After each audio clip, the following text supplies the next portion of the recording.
Ana ci gaba da dambarwa da ɗauke ba daɗi tsakanin ƙasar Amurka da kuma ƙasar Iran, wanda a jiya Juma'a 6 ga watan Fabrairu ne aka ƙara tattaunawa tsakanin ƙasar Amurka domin ƙila ta iya yiwuwa a samu matsaya tsakaninsu, sai dai zaman bai haifar da ɗa mai ido ba. Duka ƙasashen dai sun tafi da jakunkunan zantuttukansu da kuma jakunkunan buƙatunsu wanda za su zazzage a wajen wannan tattaunawa, sai dai ba a samu cikakken matsaya a tsakanin wannan tattaunawar ba, saboda har ya zuwa yanzu dai an tashi ba tare da samun ingantaccen wato matsaya akan wannan al'amari na makamashin nukiliya ba.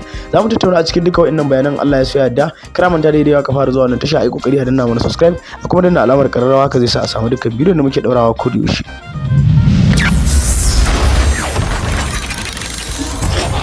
Iran da Amurka ƙasashe ne guda biyu da suka ɗau tsawon lokaci suna fafata rikici a tsakaninsu, dai a takaice ba a ga maciji, wanda kuma an sha tattaunawa. Wannan tattaunawa har ya zuwa yanzu ba a cimma wato matsaya a kansu ba.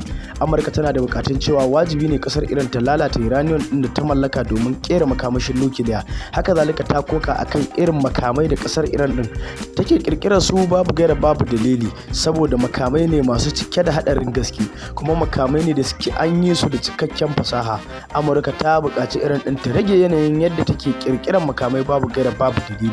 Haka zalika a wannan tattaunawar da aka yi, kamar yadda muka ce, ba a samu matsaya a kai ba, kuma haka zalika an tattauna bila adadin, ba a taɓa samun matsaya ba. Wannan ba mamaki ba ne idan ba a samu matsaya ba.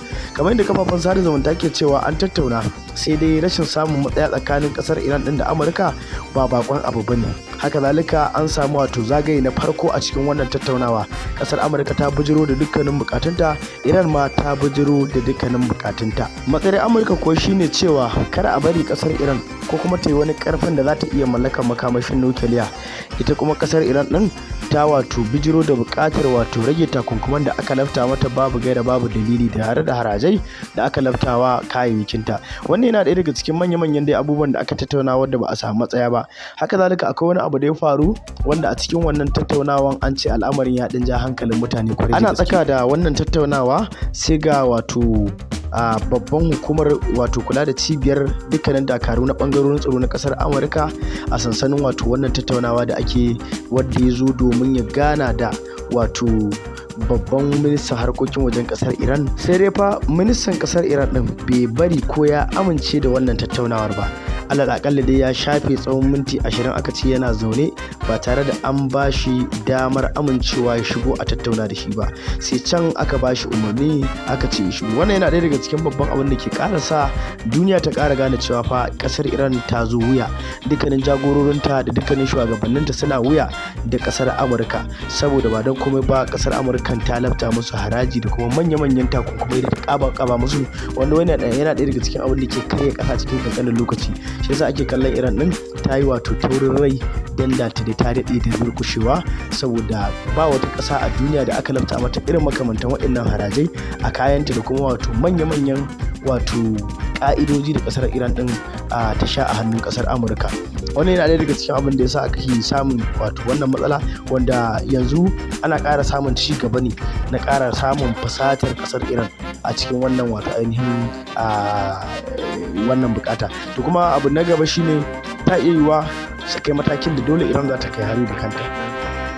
Abin da yasa na faɗa ko shine duk mutumin da ka fasata shi to ana nan wata rana zai retaliate din fushin da kake sa shi zuwa gare ka, ko da ko baka taɓa shi ba. Wannan sanannen abu bane, wato ba boyayyen abu bane. Kamar yadda nace, tattaunawa da aka yi tsakanin kasar Amurka da kuma kasar Iran, dama babu wanda yake zato ko ke wato ganin cewa za a iya samun daya. Kai tsaye zan iya gaya muku cewa mafi girman abin da ya fi dacewa kawai shine abu, wato kamar yadda ku sani a tarihin duniya ba wani annabi da ya zo ya kafa gaskiya kuma gaskiyar ta kafa ba tare da an daku ba, dole sai an daku. Don haka maganin wannan kawai, in dai ana so a kawo ƙarshen waɗannan azzaliman, dole da kowa ce kawai za a yi, kuma wajibi ne sai an wato kai ruwa rana a wannan tsakani. Ga kaɗan daga cikin tattaunawan da an daɗe ana yi tun a shekara ta 2022 zuwa shekara ta 2026 da aka dinga tattaunawa, kuma har yanzu ba a samu wato matsaya ba. A farko dai na shekara ta 2025 zuwa shekara ta 2026 Amurka da Iran sun yi tattaunawa na wato nukiliya da dama a ƙarƙashin wato shiga tsakani na wato Oman da Italiya. Wannan ya wato kasance wani wato sabon zagaye na tattaunawa na diplomasiya tsakanin su, wanda tsohon yarjejeniya ne da aka yi tsakanin kasar Iran din da Amurka tun a shekara ta 2000 2015 an yi wato zagaye da aka wato sani na farko a watan Afrilu na 12 ga wata shekara ta 2025 a wato ainihin Moscow na Oman. Haka zalika sannan aka ci gaba da wato zagaye na biyu da na uku a Moscow na wato ainihin tattaunawa. Haka zalika a watan Mayu shekara ta 2025 an kai wato zuwa ga zagaye na wato 4 kuma sun yi wato wannan tattaunawar. Shi ma an ƙara tattaunawa again, an kai wato zagaye na wato 5 kafin wato a dakatar da wato bayanan ƙarshe na wato Yuli shekara ta 2025. Haka zalika a wato Afrilu wato shekara ta 2026 nan kuma an samu wato zagaye na tattaunawa tsakanin ƙasar Iran ɗin da ƙasar Amurka. A taƙaice dai ina so in tabbatar muku wannan tattaunawar an yi shi wato batch baya an sha tattaunawa kuma duk ba a samu matsaya ba.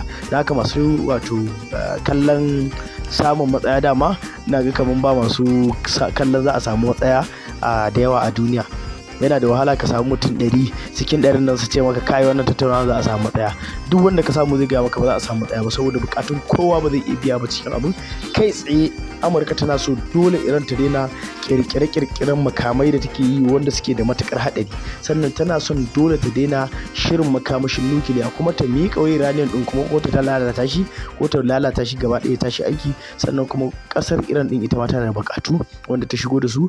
Wajibi ne a bata ta ƙera makaman nukiliya, wajibi ne wato a kuma batta ta ci gaba da wato ainihin harkokinta da hada-hada na mai da sauransu da takunkumai da aka sa mata da harajai da aka sa mata babu gaira babu dalili da sauran dai wasu abubuwa wanda ƙasar Iran ɗin da a takaice tana nan ita ma akan bakanta, ita ma ƙasar Amurka tana nan akan bakanta.